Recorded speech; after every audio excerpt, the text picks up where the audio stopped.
Olá malta, sejam muito bem-vindos a mais um vídeo do Keys Online. O meu nome é Nuno Louro e nós hoje vamos ter aqui uma comparação de sons que não tem tanto a ver com aferir qual deles é que soa melhor, mas sim tentar mais ou menos perceber se existe alguma diferença entre um sintetizador analógico e um virtual analógico, que na realidade é um sintetizador digital.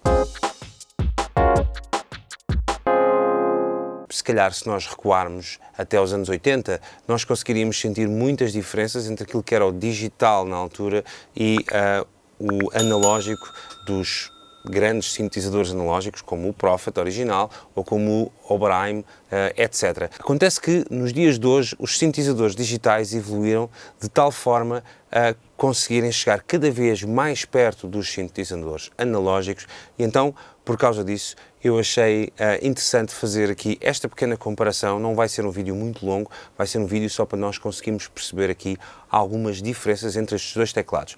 Então o que é que nós temos aqui? Temos o meu favorito Sequential, ou Dave Smith, como quiserem, Prophet Rev 2, neste caso um modelo de 16 vozes, e depois temos também, já trouxe aqui ao canal, o Nordlead 4. Este, se nós desligarmos os efeitos, é completamente analógico e este aqui é um virtual analógico. Então, e qual é que é a diferença entre um sintetizador analógico e um sintetizador digital? Bom, o sintetizador analógico é capaz de gerar uma onda contínua e linear, enquanto que um sintetizador digital tem sempre um sample rate. O que é que isso significa? Significa que é uma gravação digital de alguma coisa, de uma onda, do que quer que seja. Então, sendo uma gravação digital, o que acontece é que se nós fôssemos fazer um zoom à onda, iríamos ver a onda em, neste caso, pequenas escadinhas para subir e para descer. Sobretudo é essa a diferença. Nos sintetizadores mais antigos, sintetizadores digitais mais antigos, havia uma coisa chamada aliasing, que significa que muitas vezes havia um certo realimentar, sobretudo nas partes mais agudas, e faziam uns efeitos que muitas vezes até eram utilizados como patches, mas que na realidade era exatamente por causa desta questão que eu estou a falar, do teclado ser digital, enquanto que nos sintetizadores analógicos, como é óbvio, isso não acontece. E agora, porque é que nós temos aqui estes dois teclados? Bom, aqui temos o Dave Smith Prophet Rev 2, que, como eu disse, se desligarmos os efeitos, é completamente analógico e é uma referência nos teclados analógicos, desde sempre, desde o primeiro Prophet. E deste lado temos o Nordlead, que também é uma referência, porque foi o teclado, neste caso o primeiro Nordlead, que fez com que as pessoas se voltassem a apaixonar, de certa forma, pelo facto de nós podermos rodar botões, ir à procura dos sons que queremos, etc. Numa fase, nos anos 90, em que as workstations dominavam e em que este tipo de painel não era assim tão utilizado quanto isso. Bom, vamos começar por comparar as ondas mais básicas. A Sawtooth, por exemplo, no Prophet Rev 2. E agora no Nordlead.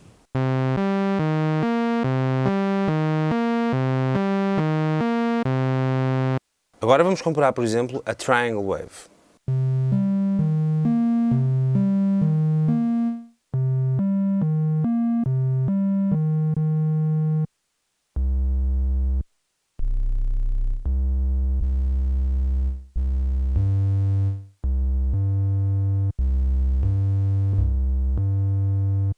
Apesar de tudo, ainda sentimos aqui uma pequena diferença nas frequências cobertas aqui pelo Prophet. Eu penso que ainda tem um bocadinho mais de frequências a acontecer ao mesmo tempo.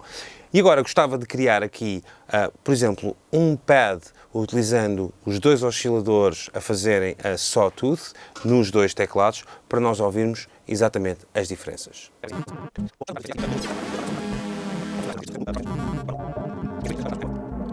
Vamos então comparar os dois pads em Sawwave para tentarmos perceber as diferenças.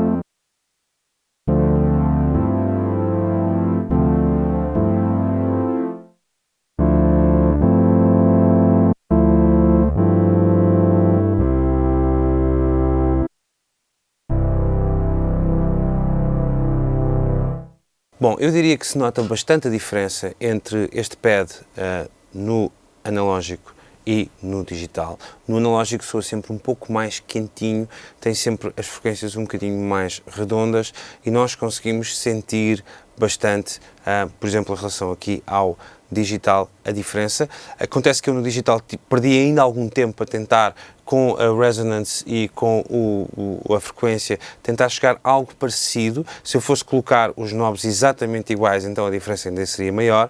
No entanto, é só para nós conseguirmos perceber, e como eu disse, isto não é necessariamente uma comparação para ver quem é que soa melhor, não tem a ver, é só para percebermos as diferenças. Agora vamos experimentar um lead também em Só.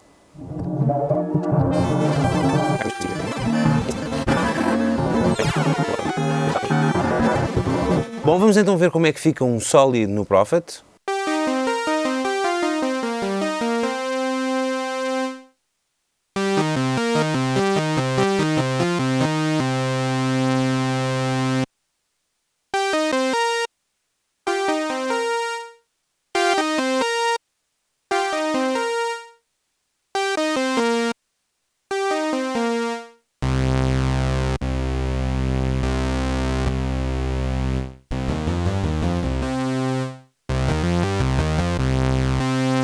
Queria só frisar que estou a utilizar apenas e só a resonance e o cutoff, neste caso, para também não misturar mais elementos dos teclados que vão, obviamente, colorar mais o som e vão fazer com que os sons sejam mais diferentes.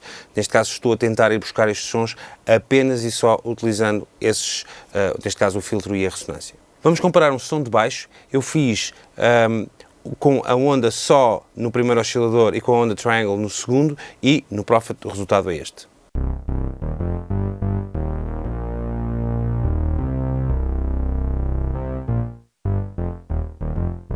E agora no Nord lead.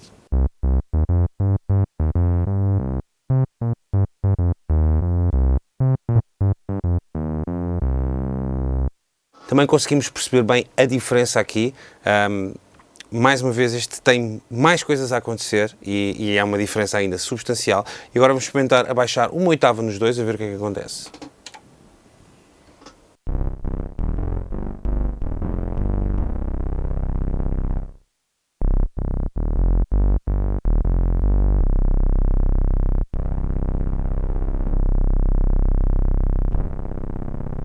Em termos de diferença, se nós tocarmos no Prophet 5, conseguimos perceber quando tocamos na oitava de cima e na oitava de baixo, que pelo facto de ser uma onda mais grave, é uma onda mais lenta, nós sentimos o batimento da onda e ele está verdadeiramente a gerar uma onda. Quando passamos aqui para o Nord lead, na realidade ele está a ler um sample rate e acontece que isto ele lê, está a ler mais ou menos o mesmo sample rate uma oitava abaixo, o que significa que não está a gerar uma onda e não tem exatamente esse tipo de efeito, e nós aqui conseguimos sentir isso perfeitamente. Curiosamente, estes teclados estão mais ou menos, estavam antes da pandemia mais ou menos no mesmo nível de preço. Depois acontece que os instrumentos da Dave Smith ou Sequential subiram todos bastante de preço, enquanto que este aqui mantém-se mais ou menos pelos mesmos valores. Acabam por ser instrumentos relativamente da mesma gama, se bem que eu acho que existe aqui uma prevalência do Prophet sobre o Nord lead 4. No entanto, apesar daquilo que é o meu gosto de preferir realmente o som que está no Dave Smith, queria lembrar que estes teclados são realmente para nós conseguirmos puxar pela nossa criatividade e irmos para um nível completamente diferente, em que muitas vezes estamos à procura do nosso som e aquilo que podemos estar à procura pode não ser analógico nem digital. Às vezes com este conseguimos, por exemplo, ter outro tipo de filtros que se calhar às vezes em alguns momentos nos permitem chegar ao som que nós queremos, enquanto que neste temos sempre os mesmos filtros. Existe sempre aqui alguma questão de diferenciação entre os dois modelos que podem fazer com que um utilizador prefira utilizar o Nord em vez de utilizar o Dave Smith. No meu caso específico, eu realmente fiquei bastante apaixonado pelo som deste teclado, tanto que depois de o ter experimentado acabei por comprar um, mas confesso que entendo perfeitamente quem também prefira trabalhar com o Nord lead 4. Da minha parte está na altura de terminar o vídeo, espero que tenham gostado deste pequeno vídeo de comparação entre um sintetizador analógico e um digital. Se gostaram deste vídeo e dos outros vídeos do canal, por favor subscrevam, porque é sempre importante, e deixem também um like ou escrevam também nos comentários para eu saber exatamente qual a vossa opinião, qual é que foi a vossa opinião acerca deste vídeo e qual a vossa opinião acerca dos vídeos que eu devo fazer daqui para a frente. É sempre importante saber.